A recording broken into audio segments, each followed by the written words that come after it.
All right, thanks for joining us. So last season, Vail Mountain School boys soccer took home the Class 2A state championship, and this year, they have one thing on their mind, entering a new season. Vail Mountain School boys soccer is still high on winning their first state championship. Now in a new season, they believe we're going to go back-to-back, that's all I got to say. This team is talented, but down key starters from last year. However, there's still hope for this team's ambitions. I would love to see Rutley playing Division I soccer one day. I would love to see him wear a USA soccer jersey one day. I think if that's something that he wants to do, he's got the work ethic and the mentality to do it. Junior midfielder Rutley Heineman is the reigning 2A state player of the year. Heineman punched in 14 goals last season, but he's more than a scoring machine. He really just gives us confidence, I think. Having a player like that, having someone lead us all the way to a final, basically carried us throughout the whole season last year. But yeah, it gives us confidence. We can give him the ball and know something good's about him. Heineman's talent goes without question. Oh yeah, Hank! But when talking with him about the spotlight surrounding him this upcoming season, he explained the credit goes to someone else. I can only really thank my teammates. It was amazing. They congratulated me. They're amazing. So a lot of gratitude from you there towards your teammates, but with that being said, what do you and your teammates need to focus on in order to get back to the state championship this season? I feel like it's really coming together. Like the way we did last year as a team, we kind of just clicked during the playoffs, and that's, I think, how a team kind of just gets through any season. And how confident are you in your team's abilities to execute? We're ready. We're ready to go. Yeah, we're all excited. We're ready to play. We're ready to start the season, and we're ready to win it back. Vail Mountain School boys soccer kicks off their season against Moffat County. Now we'll head over to Gypsum, where Eagle Valley Girls Volleyball is entering this season with the target on their back. But head coach Michael Garvey says his Devils aren't afraid of a little heat. When the top dog enters a new season, pressure to succeed early builds. But head coach of Eagle Valley Volleyball, Michael Garvey, welcomes the heat. It's a great challenge to have, to be able to say, all right, we're going to get everybody's best match. Ultimately, that only makes us better. Garvey's girls dominated their conference last season, finishing with a perfect 10-0 record. But this year, that's not good enough. Last year, there was a team better than we were. So we want to set ourselves up in a situation this year that we're the best team. They're not a satisfied team. So when they're given places to improve as an individual or as a team, they take it and run with it. A state title is on the team's mind, but last year's conference championship should still be celebrated. Garvey's excited the team he's coached for now 6 years is receiving recognition, but he wants his girls to remember, if you're the league champions, you better act like it. So we need to be the most respectful team. We need to be the kindest team. Every time you hear Eagle Valley High School, we want you talking about how great our kids are before we start talking about volleyball. That's what a league champion should do. Eagle Valley Volleyball will play their first game of the season against Basalt at home in Gypsum. Now last season, there was a lot of success surrounding the boys cross-country team at Eagle Valley High School, and this year, they've lost their star runner, Jake Drever, to Boise State, but nevertheless, this team is still feeling confident entering a new season. So I'm with head coach of Eagle Valley, Melinda Brandt, and there's a fall season approaching for the Devils this season. How are you doing, Coach? We are really looking forward to it. Today's our first day of practice, and we got a great group out. We have about 45 on our roster right now. Okay, and kind of walk through me, there's a lot going on behind us. What's about to take place? On the first day, we always do a 2-mile time trial. We just want to see where kids are at after their summer training. It also helps us identify their pace for workouts so we can move forward with workouts at the right pace for them. New year, new season, a lot of success last year. What's the expectation as the head coach of this Devils program? Yeah, I think it's to keep moving forward and keep that trajectory. I knew we were a top 10 team for about the last 2 years. We just couldn't pull it together at the end. So in 2022, to be fourth at state, we want to be right back there this year. I'd love to see us higher at regionals. We were 3rd in the region, but 4th at state. So our region's one of the toughest regions, and we came back and beat all the teams, or we beat the teams that beat us and the regionals, and then Central beat us. So we just want to be that top team from the Western Slope this year for the fellas. And the girls are making a big comeback. We're putting the pieces together. We got some new pieces on the girls' side, so we're really looking forward to seeing how they'll compete this year. Okay, and last year you lost 2 of your top seniors from last year's team. Yeah. They were very successful and talented runners in themselves, but do you see anyone else stepping up to kind of fill that gap? Yes, our boys team is really deep, which has been awesome. They just keep coming up the pipeline. They see the success. They want to be a part of it. Jake is off to Boise State, but I think that between the Blair boys, Cooper, Armando, guys coming up that didn't score last year but will score this year, it's going to be really fun to just see. I think we will be better and more competitive as a team this year as some of those younger guys get bigger, faster, stronger. It's Okay. fun. And talk to me a little bit about Jake. You're obviously losing him from last season, but he's such a special kid, you know, very talented. Also ran a 15:19:40 for his PR last season, the first Devil ever to break that 16-minute mark. How special was it to coach a kid like Jake who is just so talented? He was great. He did all the little things right, and as he got older, he started to just keep getting stronger and really dug into the little pieces. So I think our kids see that. They see that one of their peers did something really special, broke 16 not just once, but 6 times over the season. And so it wasn't just a fluke run. He just kept throwing down awesome times. So to have the other guys see them, and they know they want to go out after that. So now that 16's been broken, I think the kids are just going to keep going after that. So I think we could have 3 or 4 guys under that mark this year, which would be phenomenal. Well, not under his school record, but under 16. I think I would not be surprised by that. That's kind of the goal for them. So yeah. Okay, awesome. And you guys, your best finish ever in program history was 11th. Last year, you guys go to states and blow that out of the water with 4th. With that finish, what do you think's the expectation there? Like, could you go back to states this season? You just talked about some new talent there that may be able to fill in for Jake as he's gone this year.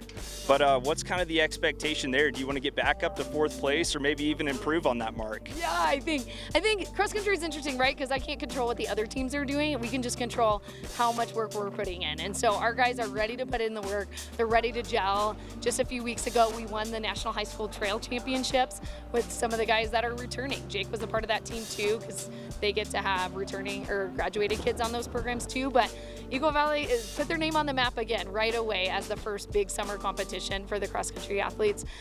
So we're really proud of those guys for going out there and doing that over the summer. So I think it's just gonna build and build and build, and we just have guys that keep stepping up, which is phenomenal. We have freshmen that are coming in that are already making some noise that are kind of surprises for us right now. So we have seniors, juniors, sophomores, freshmen that I think will all be a part of the varsity roster, and that have all had experience.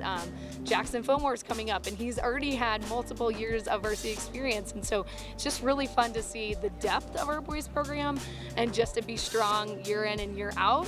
But last year was really the culmination of a lot of years getting put together to finally get 4th. So it was just fantastic. The guys were stoked, and I think we can be right back there. Just kind of have to see how we compete with the other teams in the state and some of the big dog teams. We got some big races this year. Well, we'll get to see them.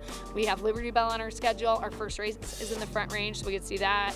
We'll get to run Junction twice this year, so we'll have the speedy times flowing for that. And then we're going to go to Indiana this year for an out-of-state race at the Nike Twilight Meet there, so they'll get some out-of-state competition too. So that'll be awesome. Okay, awesome, Coach. And like we talked about earlier, a lot of firsts for this team last season. What first do you see for this cross-country boys program this season, maybe on the horizon? That's a good question. I don't know. I think just having a stronger pack of guys that are all ready to take kind of that next step. So, like I said, 3 or 4 guys maybe going under 16 because it's been done. Now they can chase it. So I think Jake just paved the path, and other guys paved the path before Jake. So it just keeps elevating like each year, which I think is just a really great quality about our program. And on the girls' side, they've seen kind of the fast girls come through, but with Ellie qualifying last year, and then now having multiple girls who I think can chase her down, it's going to be really fun to see how strong they get too. Okay, and Coach, we've talked a lot about times. We've talked about Jake in the past, breaking that 16-minute mark, and maybe what some of the boys can do this season for this team to get back to that 4th spot at states or even higher. But, there's a lot going on in your head with all that conjumbled in there at the same time, but I'm breaking it down easy for you right now. What are you looking forward to, just plain and simple, the most this season? Oh, man, I just love seeing kids grow. I think that is one of my favorite things, seeing them come together as a team, seeing them find a place in the school. Eagle Valley's over 1,000 kids now, so when kids find a home with our cross-country team, that just really fuels me to say, hey, you're welcome here, you're gonna grow here. I said our word for today, even on the first day of practice, is just growth. Don't focus on how hard this 2-mile may seem on day one, but we're gonna grow. You're gonna get better. We do this 2-mile at the end of the season too, and they see how much they've grown. Cross country is not like track where every meet is different, every course is different, and so to see them grow from a 2-mile to a 2-mile, they can see all the work they've put in. And so seeing the personal connection, seeing the leadership develop, and just seeing their personal growth is one of my highlights of the season. Okay, so many things to look forward to this season. Any other exciting events coming up that you'd like to talk about? Well, our exciting event is our home meet. We get to bring our home meet back. So we're going to be up at the Sienna Valley Club here on September 16th and hosting, we already have 15 teams committed, but we haven't had a home meet since 2020. So we're really excited to bring that back for the community so Gypsum and Eagle can really see all that cross country has. We'll have a kids race, a citizens race. So that is something that's really exciting for us too. Now down in Leadville, our friend Mae Jackson on her bicycle completed her first ever Leadville Trail 100, and this was her 3rd attempt. Ben Roof caught up with Jackson to see how she's feeling post-race. We are here with Mae Jackson, who we spoke to last week about her Leadville 100 race that happened over the weekend. And how did things go, Mae? Things went well. I finished. I didn't hit my personal goal time, but I hit my overall goal time of finishing under 12 hours. My finish time was 11 hours and 42 minutes, which is a really long time on the bike, but it's much better than being on the bike for 12:46, so much improved. So how did your expectations of the race this past weekend match up to the realities? Were there any things that you encountered that you didn't expect?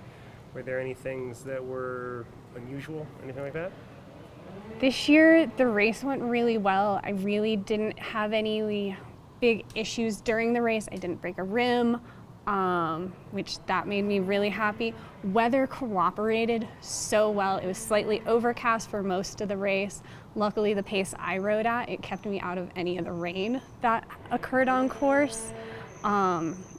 My crews out there nailed it. I got to see my bike coach on the way back in the last 30 miles. And a friend of mine who lived up in Leadville actually kind of helped coach me through the last mile. It was really, really a great experience. And I got so lucky. I didn't have any mechanicals. I didn't have any issues on course. So it went really well. We managed to catch you riding through at the pipeline stop, and at that point it seemed like things were doing really well. It seemed like you were really in high spirits, but I imagine that things could have changed if you'd gotten rained on real bad, or if you ended up having a really rough last couple, 10 miles or so. Tell me about that last little bit of the race. Like, how did you push through and dig deep to find that extra grit you needed to finish? Definitely towards after pipeline, it gets really hard. You've got that power line climb, and that the first year I raced Leadville was really where I hit a struggle point. Like, I got off my bike that year. I wanted to throw my bike back down the hill and just kind of quit and give up. Luckily, I didn't that year, and this year, just due to having slightly better nutrition and hydrating better, like, I was really able to keep pushing through and just kind of dig down. My body was hurting at that point, but it's, you're so close to the finish line and it's there. And my timer on my computer, like, I knew I could make that finish in under 12 hours. And so it was just really looking inside, digging deep, and just continuing to turn those pedals. And seeing my bike coach towards the top of Carter Hill really, really helped. Seeing him and his family it it's kind of the icing on the cake and just really a special moment for me. Well, I would imagine that both having that team to help motivate you really helps get you through that last mile, last 10 miles, last 30 miles, depending on how long the race is. But Absolutely. one thing I would imagine that a lot of people don't necessarily think about is nutrition and how big of impact nutrition can have on an endurance race like that. What are the things that you kind of think of when you're leading up to the race, and kind of what are your thoughts about nutrition, both in the days leading up and for the race itself? I mean, in the days leading up, it's super important to make sure you're putting in enough calories and extra calories, because you kind of want those calories stored in your muscles to be able to pull from them. And just staying super well hydrated, because you're going to put your body through immense pain and just caloric use.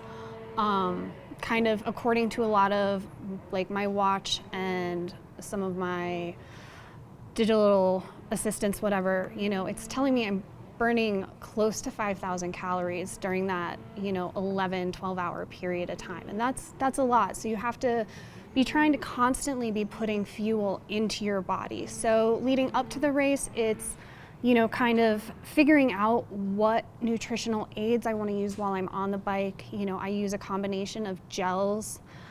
This year I brought cookies, and they were key for me. Like, I'd pull a cookie out of my back pocket and I'd be like, oh my gosh, yay, cookie time. What kind of cookies? They were Adam's great-grandmother's gingerbread cookies, or ginger snaps. They are fantastic. Like, I'd eat that and it actually kind of put a smile on my face.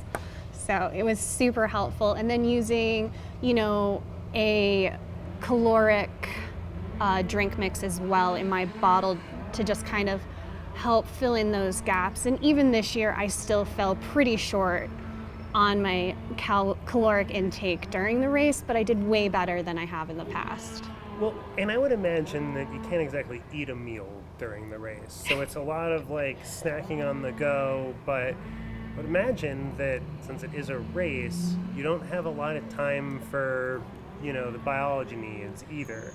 Is that something that you just kind of have to work in as you can when you hit an aid station? Or do you try and limit your calories so that there's not that issue during the race? You kind of want to find your balance, and everyone's different, so it's really knowing your own body. Like for me, I didn't have to use a porta potty or the restroom at all while I was out there.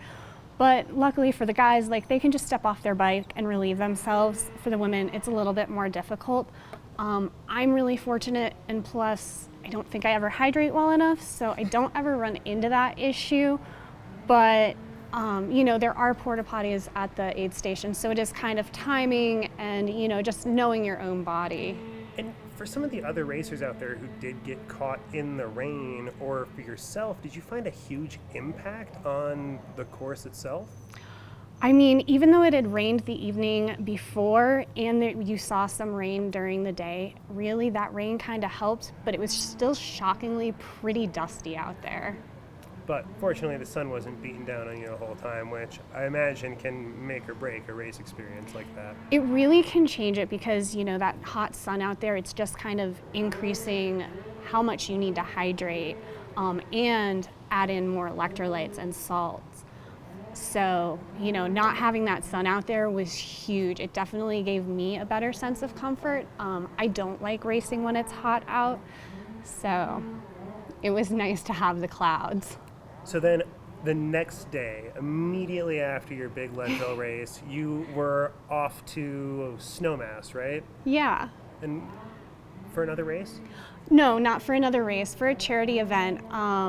Tits Deep for Breast Cancer, a foundation that's kind of near and dear to my heart.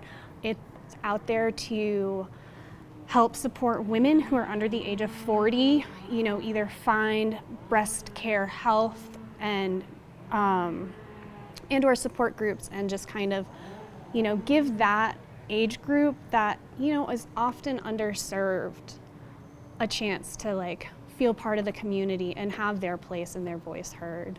Well, it's awesome. It sounds like you've found both a way to really push yourself and find some ways to give back to the community. Is there anything else you want to mention that somebody might not have thought about, or that people who are new to endurance biking might not think about when they're thinking about something like Leadville 100?